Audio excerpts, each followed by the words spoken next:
able to expand into segments where we have not been to before.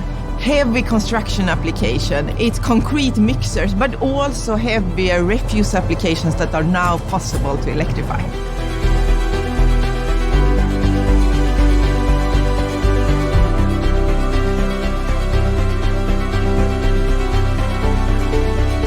You should not carry more than you need.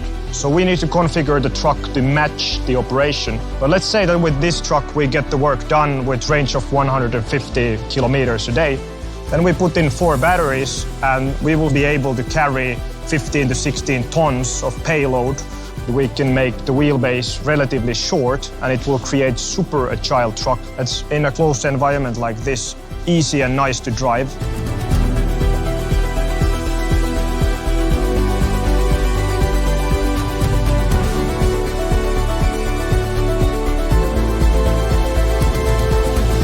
We see that a large part of the goods transport could be electrified already today. And with this addition of the rigid trucks that we are now introducing, we can speed up the transformation even more.